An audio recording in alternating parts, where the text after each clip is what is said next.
네, 말씀 보겠습니다. 요엘서 2장 1절부터 11절 말씀입니다. 요엘서 2장 1절부터 11절 말씀입니다.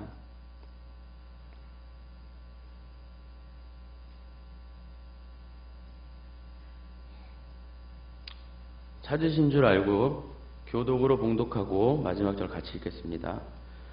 시온에서 나팔을 불며 나의 거룩한 산에서 경고의 소리를 질러 이 땅 주민들로 다 떨게 할지니 이는 여호와의 날이 이르게 됨이니라. 이제 임박하였으니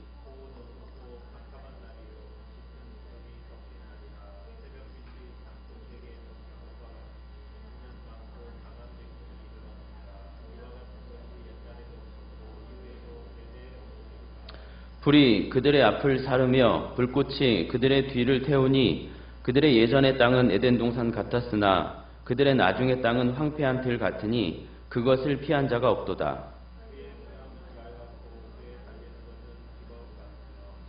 그들이 산 꼭대기에서 뛰는 소리는 병거 소리와도 같고 불꽃이 건부를 사르는 소리와도 같으며 강한 군사가 줄을 버리고 싸우는 것 같으니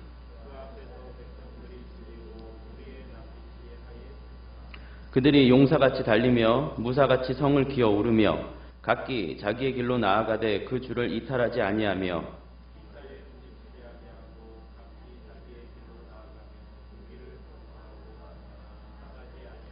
성 중에 뛰어들어가며 성 위에 달리며 기어 오르며 도둑같이 창으로 들어가니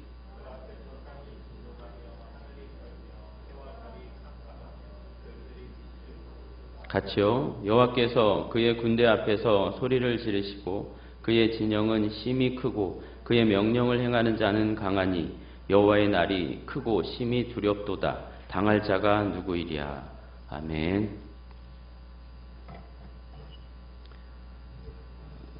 지난 시간에 우리는 요엘서 1장 전체를 훑어봤습니다. 지금 유다는 왜 유다냐면 지난 시간에 요엘서의 배경적 설명에서 다뤘듯이 그 요아스 시대의 남유다라는 것입니다. 더불어 2장과 3장에 보시면 시온이라는 지명이 이렇게 자주 나오는데요. 예루살렘 성과 나란히 쓰이는 지명이 이 시온입니다. 또한 3장에서 유다, 예루살렘 이 지명이 자주 반복이 돼요. 이러한 이유로 남유다예요.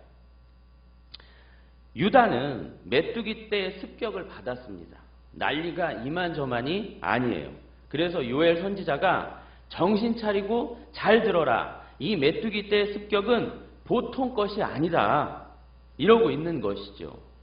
당시의 자료들을 좀 보니까요. 자주는 아니었어도 이 중동 지방에서는 이따금씩 메뚜기 떼가 출몰했었대요.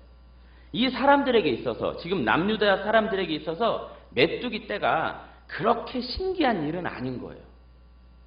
하지만 지금은 여느 때와 다르다. 마치 어마무시한 재앙과도 같다. 그러니 정신 차리고 잘 좀 봐라. 이 사태를 이러고 있는 겁니다.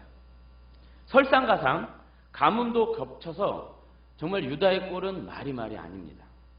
그런데 메뚜기 자체가 상징하는 마와 또 끊어졌다는 말, 이 말이 언약과 관련된 말이라고 그랬잖아요. 또 19절 이하에 보시면 여호와의 불, 이런 것에 대한 언급, 그리고 이 요엘서가 신명기 28장 순종하면 복받고 불순종하면 벌받는다, 이 말씀과의 관계로 보아 지금 유다의 상황은 하나님의 심판으로 밖에는 볼 수 없다는 거예요. 이건 하나님께서 진노하신 것이다, 이 말이죠. 여러분, 요아스 왕, 본문의 배경이 되는 요아스 왕 앞에는 아달랴가 있었어요. 아달랴는 누구의 딸이죠? 아합과 이세벨의 딸입니다. 북이스라엘의 아합 왕은요, 못된 왕의 대명사잖아요. 그런데 아합 왕은 이스라엘이 이렇게 남북이 갈라지고 채 100년도 지나지 않은 때에 집권한 왕이에요. 이 말은 북이스라엘은 아주 급속도로 타락했다는 거예요. 그 자체부터가 그러하지만, 그런데 그 북이스라엘의 그 급속도로 타락한 것은 북이스라엘의 얘기만이 아니라 남유다, 여파까지 걸쳐 있는 얘기입니다. 남유다도 그 여파가 빨리 들어왔다는 거예요. 아까 아합과 이세벨의 딸이 아달랴라고 말씀드렸는데 그 아달랴는 결국 요아스의 할머니잖아요. 그러니까 남유다와 북이스라엘 모두 하나님이 보시기에 아주 이른 시기부터 형편이 없었어요. 남북이 갈라지고 북이스라엘은 말할 것도 없거니와 남유다 요아스 왕 전까지도요, 그렇게 제대로 된 왕은 없었어요. 조금 제대로 하는 것 같았지만 많은 부분 세속에 물들고 자신의 힘을 의지하고 그러다 급기야 북이스라엘, 그 아합, 이세벨과 사돈을 맺으면서 여호와의 신앙은 버려버리고 뒷전이고 바알, 세상을 상징하는 그 바알을 받아들이게 되잖아요. 그때마다 하나님이 주신 것이 뭐였냐면 메뚜기요, 기근이요, 가뭄이었는데 보세요. 엘리야 선지자 때 큰 가뭄과 기근이 있었지요. 말할 수 없이 큰 가뭄과 기근이 있었어요. 더하여서 엘리사 선지자 때도 흉년과 기근이 있었어요. 근데 엘리야와 엘리사 선지자가 언제 활동했냐면 북이스라엘 아합 왕 때, 그때 활동했던 사람들이에요. 이처럼 지금 일어나고 있는 모든 일들은 재앙이요 심판. 왜요? 그들이 하나님을 버렸기 때문에 일어난 재앙이요 심판이라는 것을 알아야 한다 이겁니다. 이런 상황에서 선지자가 제일 걱정하고 염려하고 또 가슴 아파하는 것이 뭐였죠? 예배입니다. 예배가 무엇입니까? 나는 그분의 백성이고 그분은 나의 하나님이시다. 이것의 고백이요, 그 영광스러움을 누리고 그 복됨을 만끽하는 것이 예배 아니겠습니까? 그것이 끊어졌다. 그 예배를 못 드린다. 이게 뭐냐? 이렇게 한탄하고 있었다는 거예요. 예배가 끊어졌다는 것을 그는 무엇보다 탄식하며 살 소망이 끊어진 것으로 여겼어요. 우리 모두 이런 선지자의 마음을 헤아리며 예배드림을 소중히 여겨야 합니다가 지난주 설교였습니다. 오늘은 2장 1절과 11절의 여호와의 날을 중심으로 본문을 이렇게 살펴볼 텐데요. 요엘서에서 이 여호와의 날은 무려 5번이나 언급이 돼요. 아주 중요하다는 얘기겠죠. 1장 15절, 2장 1절, 2장 11절, 2장 31절, 3장 14절 이렇게 5번 쓰였어요. 근데 선지자는 이미 1장 15절에서 여호와의 날을 언급했습니다. 1장 15절에서요. 여호와의 날은요, 많은 부분 심판의 날을 의미해요. 최종 심판 아시죠? 그 심판. 예수님의 재림과 함께하는 그 마지막 심판. 여러분, 그 마지막 심판은 예수님이 초림하시어 성육신 하시어 그때부터 말씀해 주신 것이 아니라 구약에서 이미 여러 차례 하나님이 말씀해 주셨어요. 언지를 주셨어요. 구약 내내 언급된 게 그 심판의 날, 여호와의 날이란 말이죠. 그러니까 쉽게 말씀드려서 성경 안에서 이스라엘의 모습으로 이렇게 설명을 드려야 되는데 그건 너무 길고 우리가 인생을 살면서 이런저런 문제를 만나고 그래서 어렵고 힘들고 괴롭고 그렇잖아요. 그것은 저기 종말에 이를 그 심판을 미리 맛보게 하시는 거예요. 그 어마무시한 그 심판을 미리 맛보게 하시는 겁니다. 신자들은 그런 문제와 고통 속에서, 아픔 속에서 종말의 심판을 생각할 수 있어야 하는 거거든요. 크고 작은 문제와 어려움은 어떤 면에서 작은 여호와의 날이라 이거죠. 15절에서 여호와의 날이란, 1장 15절에서 지난주에 봤었던 1장 15절에서 여호와의 날이란 메뚜기 때, 가뭄, 이 모든 것이 여호와의 날, 곧 심판의 날, 그 완전한 심판의 날은 아니지만 그것과 방불하다. 달리 말하면 그것이 조금 땡겨왔다. 이렇게 생각하라. 이 얘기였습니다. 그런데 오늘 2장 1절의 여호와의 날은요, 1장 15절의 여호와의 날과 또 달라요. 조금만 집중하시면 돼요. 이 부분만 잘 넘어가면 돼요. 오늘 본문 2장 1절부터 12절은요. 요엘서 2장 1절부터 12절은요. 이사야서 13장과 아주 유사한 점이 많아요. 제가 일일이 이렇게 대조를 해봤는데 2장 1절부터 경고, 소리를 질러, 여호와의 날, 어둡고 컴컴한 날, 산꼭대기, 강한 백성, 불꽃, 황폐하다, 기병, 병거, 군사, 용사, 진동, 떨며. 그리고 요엘서 2장 10절은 이사야서 한 절을 그냥 갖고 왔다 해도 틀린 말이 아니에요. 그렇다면 지금 말씀드린 이사야서 13장은 무슨 내용일까요? 한번 가보죠. 이사야서 13장.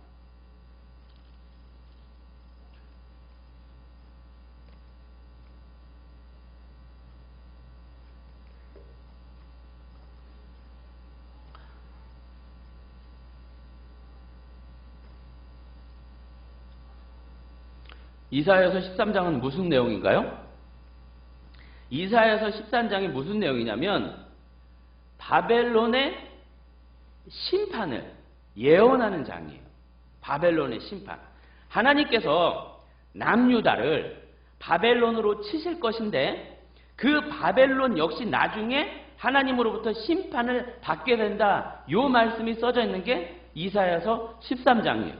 근데 바벨론이 어느 나라부터 매를 맞아요? 메데, 바사, 페르시아로부터 바벨론을 혼낼 것이다. 요 예언이 담긴 장이 이사야 13장입니다. 그런데 우리 오늘 본문 요엘은요. 이 이사야보다 앞선 선지자예요. 성경 배열이 이사야가 앞쪽에 있으니까 이사야가 앞이 아니라 요엘이 먼저예요. 요엘이 있고 그 다음에 이사야가 있는 겁니다. 그러니까 바벨론으로 유다를 심판하신다. 이 예언은 요엘에게 주신 것이고 바벨론 역시 바사, 메데 바사로 심판하신다는 예언은 누구에게요? 이사야에게 주신다는 거예요. 그러니까 오늘 본문 말씀은 메뚜기 때 또 가뭄, 기근 이것보다 더한 심판. 어떤 심판이요? 바벨론으로 말미암는 심판이 있을 것이다. 이것을 미리 말하고 있는 겁니다. 요엘은요, 이것을 하나님으로부터 받았어요. 그러니까 지금도 죽을 맛인데, 메뚜기 때니 가뭄이니 뭐니 이것도 죽을 맛인데, 앞으로 좀 나중에 있을 그 바벨론 침략, 그 침략의 날, 그것은 더 말도 못한다. 그 침략의 날, 멸망의 날, 여호와의 날 얘기하고 있는 겁니다. 그래서 어떻게 하라고요? 1절, 요엘서 2장 1절, 다시 요엘서를 가서 나팔을 불며, 나팔은 아무 때나 불지 않았어요. 왕을 세울 때나 또 적군이 쳐들어왔을 때 그때나 불었던 것이 나팔입니다. 바로 그 나팔을 불며 경고의 소리를 외치라는 것이죠. 더 큰 여호와의 날이 올 것이다. 그 심판과 파멸의 날이 올 것이다. 그래서 2절 강한 백성이 온다는 것이죠. 그래서 어떻게 되냐? 3절에 보면은 이전에는 에덴 동산. 에덴이 무슨 뜻이죠? 기쁨이에요, 기쁨. 예, 기쁨입니다. 전에는 기쁨의 동산같이 그렇게 살았겠지만 이제는 나중에는 어떻게 된다고요? 황폐한 들, 사막같이 될 거라 이거죠. 바벨론 그 백성이 뚫고 들어오면 이제는 끝장이라 이겁니다. 4절, 그들은 누구겠어요? 곧 나중에 침략하게 될 그 바벨론 군사들을 말하는 거예요. 그 군사들이 어때요? 기병, 5절에 병거, 강한 군사, 6절에 그 앞에서 백성들이 질리고 얼굴빛이 창백해진다 라고 말해요. 그리고 7절, 8절 그 군사들은 어떤 군사냐면 잘 훈련된 군사들로서 질서 정연하게 진군하면서 쓸어온다 이것이에요. 어떤 무기로 막아도 뚫고 쳐들어온다 이 얘기입니다. 그야말로 무적이죠, 무적. 10절 그 앞에서 땅이 진동하고 하늘이 떨며 해와 달이 캄캄하다. 이 용어가요 다 심판의 용어예요. 11절 그 군대가 누구의 군대라고 해요? 하나님이 지휘하시는 군대, 하나님이 보내시는 군대, 하나님이 쓰시는 막강한 군대라는 것입니다. 못 막는다. 어떻게 못한다 이거죠. 아무리 힘을 쓰고 사람의 가진 계획과 술법으로도 그건 못 막는다 이 얘기입니다. 그런 군대 바벨론이 침략해 오는 날, 그 여호와의 날, 그날은 무서운 날이다, 두려운 날이다. 과연 누가 견디겠는가? 여러분 한번 상상을 해보세요. 전쟁도 아니에요. 그냥 약탈과 침략입니다. 메뚜기 때보다 더한 그 어마무시한 군대가 쳐들어와 쑥대밭을 만든다네요. 내 가족, 내 터전, 내 교회, 내 삶을 송두리째 짓밟고 쓸어버린다네요. 눈앞이 캄캄해요. 막막하고 지금도 소망이 없는데 더 캄캄합니다. 숨도 못 쉬고 정말 지금도 어떻게 살아야 할지 막막한데 그 어마무시한 것이 올 것이라고 하니 가슴이 철렁 내려앉아요. 누가 견딜 수 있을까? 어떻게 견딜까? 너희들 지금 이 메뚜기 때 가뭄? 이건 말이야 아무것도 아니다. 앞으로 올 그 심판 그거 어떻게 하냐? 그거 어떻게 하냐? 선지자는 이러고 있는 겁니다. 그래서 어떻게 하래요? 12절에 보면 어떻게 하라고요? 돌아오라. 돌아오라 이겁니다. 여러분 지금 무서운 말씀, 심판의 말씀이 펼쳐지고 있어요. 그런데 그 마지막은 돌아오라 이겁니다. 하나님은 심판이 목적이 아니라 이야기죠. 심판한다 하니까 죽인다, 멸망한다 이것이 목적 같지만 그것이 아니라 심판이니까 멸망이니까 그거 피하라는 것입니다. 돌아오라는 거예요.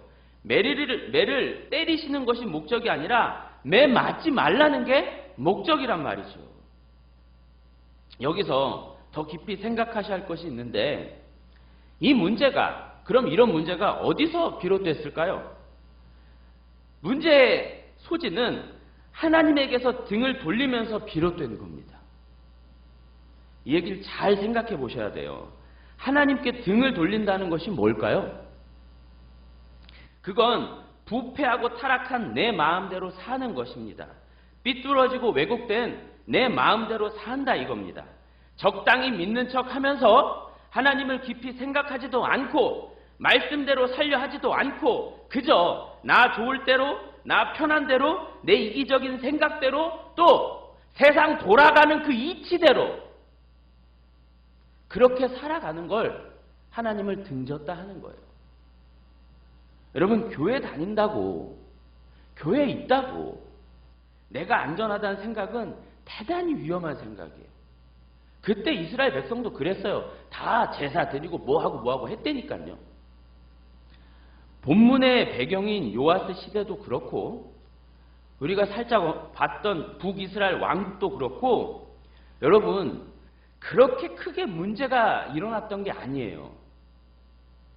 오히려 그 시대는요 풍요롭기도 했고요 또 무역이나 국가 간의 관계 이런 것이 좋았어요. 괜찮았단 말이에요. 경제적이나 이런 것들로 괜찮았어요.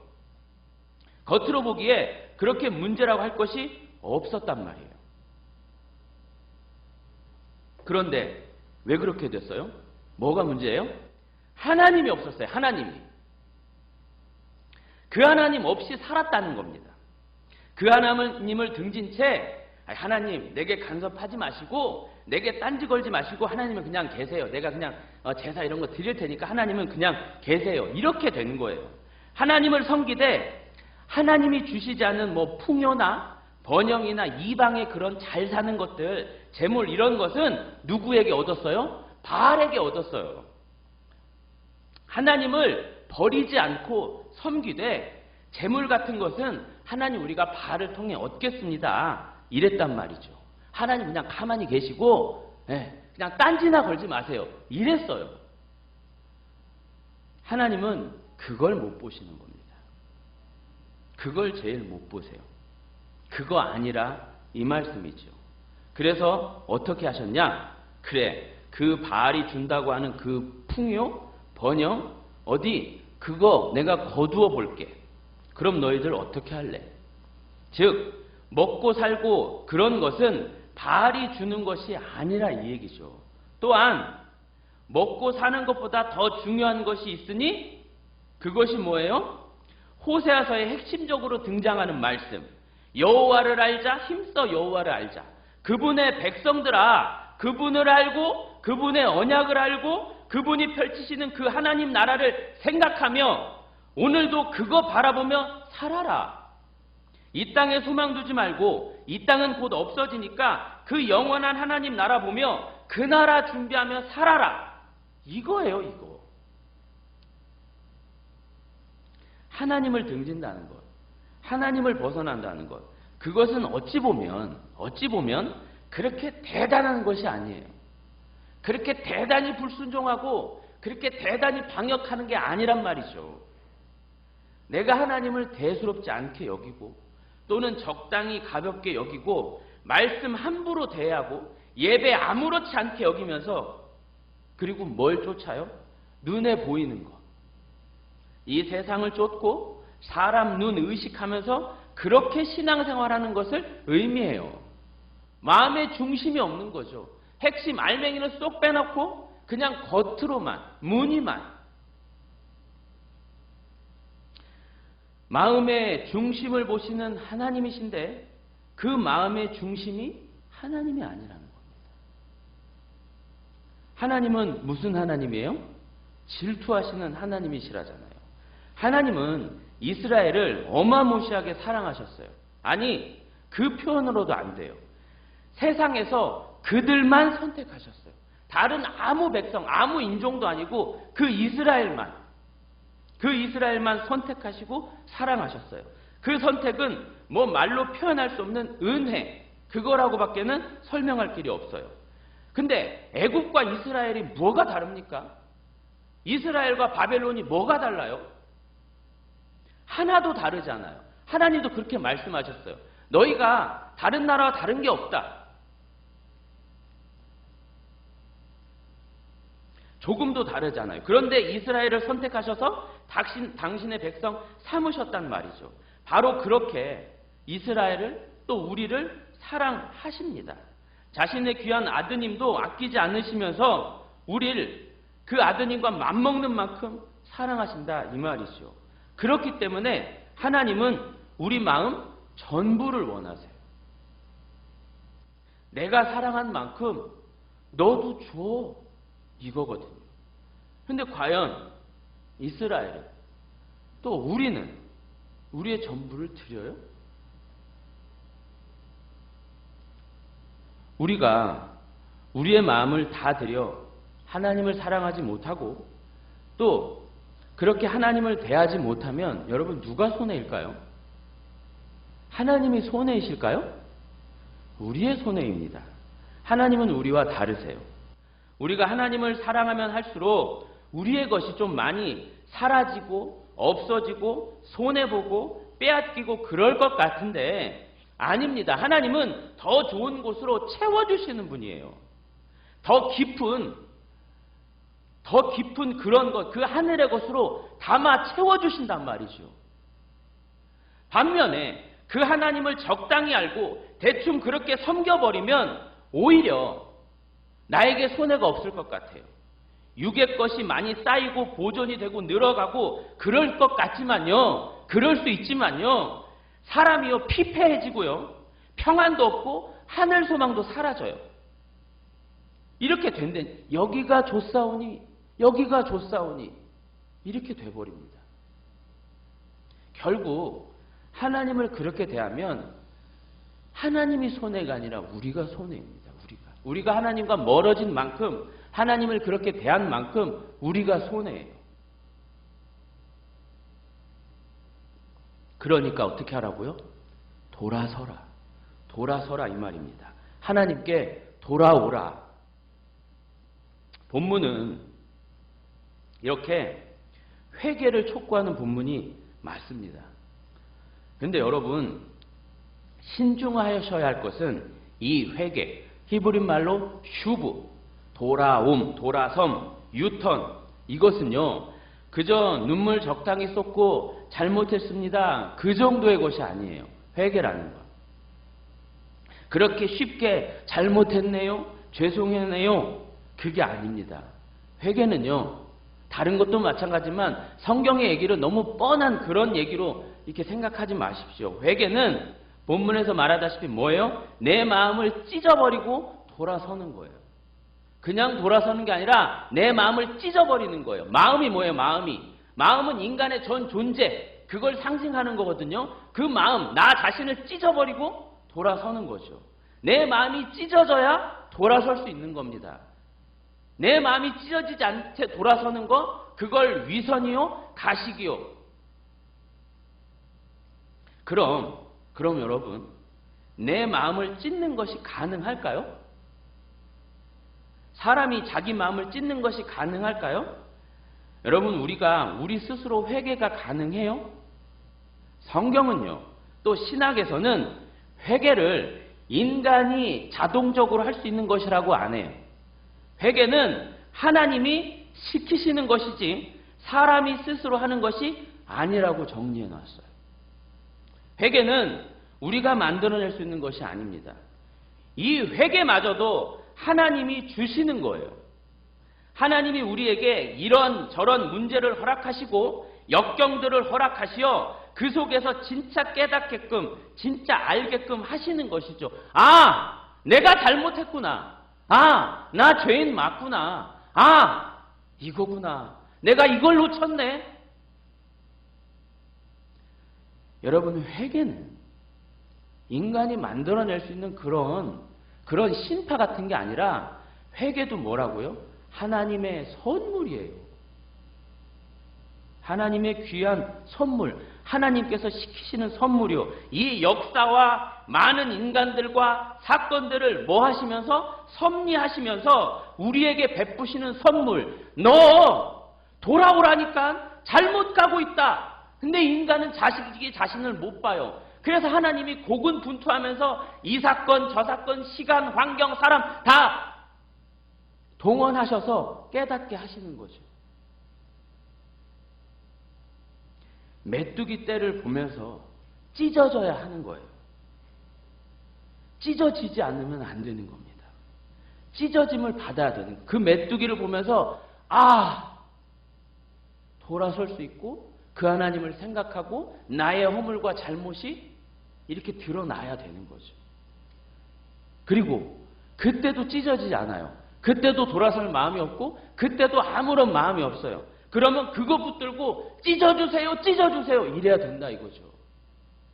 그걸 얘기하고 있는 겁니다. 요에서 너네 와서 마음을 그렇게 찢어야 돼. 그러고 있으면 안 돼. 이게 뻔한 일이라고 생각하지 아니다니까. 여기서 안 되면 그 바벨론 그게 또 오고 또 오고 이 얘기가 함이 되어 있는 겁니다.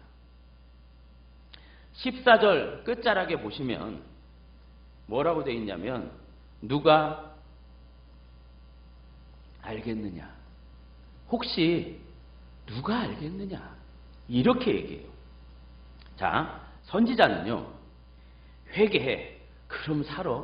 아니, 회개해. 돌아서 이렇게 말씀을 하고 있어요.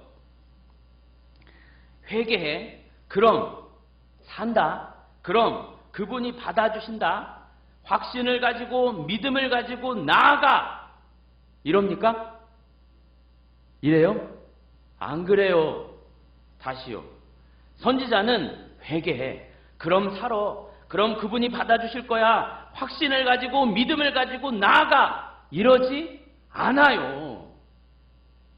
그마저도 조심스럽게 아주 두렵고 떨림으로 하고 있어요. 소재와 전제도 끊어버리신 그 하나님이란 말이죠. 왜 우리가 빌면 언제고 용서해 주셔야만 하는 그런 분이시냐 이겁니다. 우린 너무 뻔뻔하지 않냐 이거예요. 대체 하나님을 어떻게 생각하느냐 이겁니다. 너희들의 장단에 놀아나는 그런 하나님이 아니라 이겁니다. 정신 똑바로 차리고 본수를 알아라 이것이죠. 아직도 하나님 앞에서 갑질하고 있어? 내가 잘못했다고 빌면, 네가 잘못했다고 빌면 언제나 용서해 주셔야 하는 그런 하나님이니? 여러분, 그게 용서일까요? 그게 용서를 구함일까요? 진짜 용서라는 것, 진짜 그분 앞에 엎드리라는 건 뭐예요? 용서 구함은 용서받을 것을 생각하지 않고 하는 거예요. 너무 잘못해서 너무 미안해서 생각해보니 내가 너무 나쁜 거예요. 내가 너무 악한 거고 내가 너무 잘못됐어. 그래서 차마 뭣도 못해요. 미안하다는 말도 못하는 거예요. 부끄럽고 차마 이게 입에 떨어지지 못하는 그런 회개를 원하는 겁니다. 그런 회개를 말하고 있는 거예요. 가면을 쓰고 대충 이렇게 회개하면 받아주시겠지? 또 와서 울고불고 하라는 거구나. 또 와서 통성기도 하라는구나. 또 와서 그렇게 하라는구나. 아니요. 마음을 찢으라고요. 그리고 그렇게 마음을 찢고도 살려주세요. 이것밖에는 없지. 마땅히 회개를 하기 때문에 용서를 해주셔야 합니다. 당신은 이게 아니라 이거죠. 우린 이렇게, 이스라엘은 이렇게, 유다는 이렇게 깊이까지 회개를 생각하지 않아요. 내가 진짜로 나의 잘못과 죄에 대해 하나님께 죄송하고 너무 부끄러운 것이 있는가? 그냥 입버릇처럼 내 마음 아프고 힘든 것, 그것만 생각하지 않는가? 그 문제 속에서 나만 들여다보고 있지 않는가? 진짜 하나님께 너무 부끄럽고 죄송하고 면목 없어서 아이고 쓰레기 과연 이렇게 생각하고 있는가 우리는? 15절 이하는 진짜 회개하자, 진짜 돌이키자 이런 반복된 호소와 함께 선지자는요, 다른 것의 걱정이 아니라 어떤 걱정이요? 그 하나님의 이름이 무시될 것을 걱정하고 있습니다. 선지자에게 있어 자신의 백성의 안위보다는 누구예요? 그 하나님인 거죠. 그 하나님. 그분의 명예, 그분이 행여 업신여김 받으실까봐 이걸 걱정하고 여기에 더 마음을 두고 있어요. 바로 이거예요. 이거. 나에서 돌아서서 그 하나님을 보는 거죠. 우리가 회복해야 할 것은 이런 자세와 태도입니다. 이 자세와 태도, 막연히 돌아서고 상투적으로 그 하나님을 경외하고 그런 것이 아니라 정말 온 마음을 다해 그 어느 것보다 그분이라는 것, 진짜 제대로 그분의 명예와 권위에 합당하게 그 앞에 엎드리는 것이죠. 그건 내 마음이 찢겨져야 되는 겁니다. 그 명예와 진짜 제대로 그분의 명예와 권위에 합당하게 그 앞에서 엎드리는 것이요. 그리고 그러한 것이 있어야 그런 정말 내적인 변화, 내적인 마음, 그런 게 있어야만이 그 안에 있는 것이 밖으로 나올 수 있는 건데 그 밖으로 나오는 것이 뭐겠어요? 밖으로 터져 나오는 것. 그 마음에서 밖으로 터져 나오는 것이 예배여야 되고요. 그런 마음으로 밖으로 터져 나와야 될 것이 봉사고 섬김이 될 수 있는 겁니다. 정리하겠습니다. 여러분, 오늘 제목이 여호와의 날인데요. 여호와의 날은 심판의 날입니다. 왜 심판을 하시냐면 하나님과 멀어지기 때문에 심판을 하신다는 거예요. 그 하나님을 진짜 하나님 자체로 보지 못하기 때문에 심판인 것입니다. 그런데 하나님은 당신의 백성들에게 작은 심판들을 허락하시면서 그 큰 심판 말고 작은 심판들을 허락하시면서 뭐 하라고요? 돌아오라고요. 돌아오라. 진짜 돌아오라. 그러세요. 그래서 어떻게 해요? 그 큰 심판 면하라 이거죠. 지금 그 마음 찢고 그런 마음 찢고 돌아오라 이겁니다. 다른 거 잘못된 게 아니라 그 마음이 잘못됐으니까 그 마음 찢어버리고 돌아오라 이 얘기입니다. 하나님이 누구시며 너는 어떤 존재인지를 알고 정신 바짝 차리고 돌아오라 이겁니다. 네가 지금 누구 앞에 서 있는 건지 누구를 신앙하고 있는 건지 똑바로 알고 돌아오라 이거죠. 이것이 선지자를 통한 하나님의 마음입니다. 자, 오늘 우리가 부를 찬송은 저 높은 곳을 향하여입니다. 향하여입니다. 향하여입니다.